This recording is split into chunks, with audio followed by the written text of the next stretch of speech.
Hi everyone, That'Thany Fieltano here, the internet's busiest music nerd, and it's time for a review of the new Benny the Butcher and Harry Fraud EP, The Plugs I Met 2. This is a new EP of tracks from producer Harry Fraud and Buffalo rapper, Griselda Records co-founder, Benny the Butcher. Benjamin T. Butcher!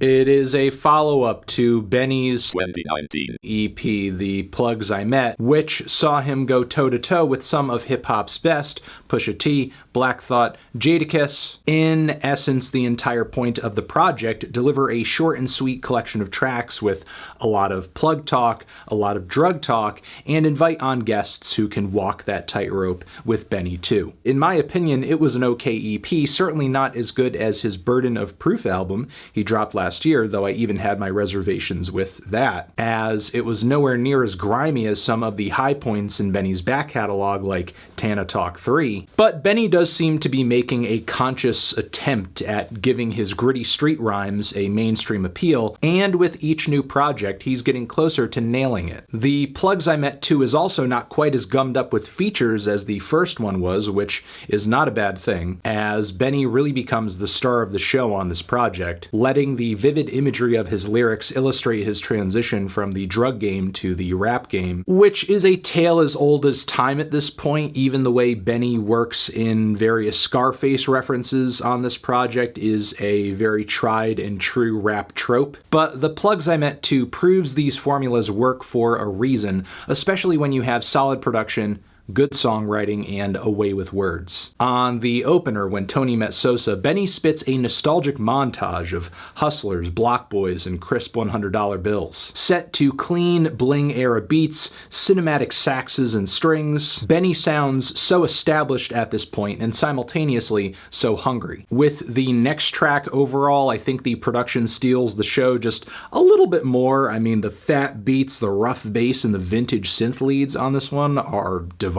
I love Chinks' husky voice on the hook here. It is a great contrast from Benny's. And yeah, it's just a well-structured, hard-hitting song, but not as hard-hitting as Benny's bars. Went from whipping soft O's to late-night talk shows, y'all getting frail, I get the mail into your robes. I'm the hood Bill Gates, the black soprano estate. Been doing numbers out the gate, I've been tripling as of late. I think the following track with 2 Chainz kind of hits with its somewhat elegant production, featuring pitched vocal samples that are pretty sweet on the ear, plus some refrains that remind me of some old school Diplomats. Sadly, I don't think Benny's delivery on this track is quite as compelling as it is on others. 2 Chainz as well is a little more underwhelming than he typically is. The following Live By It is a lot more urgent by comparison. True to its title, this track is about the risks of living that hustler lifestyle that Benny often raps about. Innocent bystanders killed in drive-by shootings, rappers caught up with guns on tour buses. Next, Talkin' Back, in my opinion, is maybe the biggest misstep of the entire project. The production is a little off-kilter and weak here with some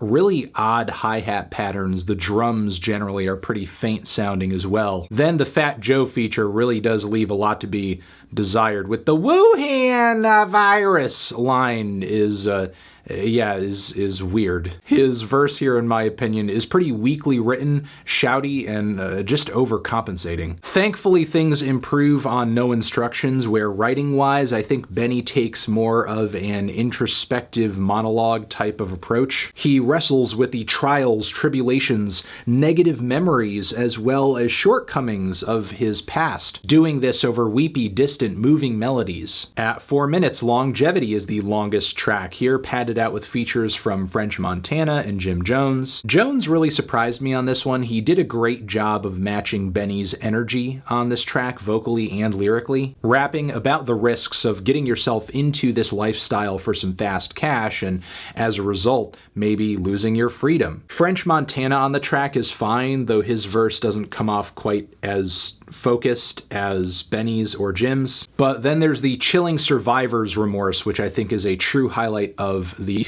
with cold-blooded autobiographical bars set to this dreamy, bassy cloud rap instrumental that honestly sounds like something Clam's Casino would do. And again, true to its title, Benny delivers a couple of verses here that are quite moving and feel out his intrusive thoughts basically dogging him over why did he make it out of the situation while others didn't. The closing track, Thanksgiving, is a righteous finisher that kind of finalizes Benny's full transition from then to now, delivering bars that range from tragic to triumphant, rapping about a friend who got 7 years but his girl only visited him for the first 2, also successfully undergoing physical rehabilitation after being shot. Overall, I think this is a pretty solid project from Benny the Butcher, quality rapping, mostly quality production, some good features here and there too. Not as impressive on the feature front as Plugs I Met the original one was, but at least we hear Benny from a more personal and thorough angle on this new project. This will certainly go down as one of the better hip-hop EPs of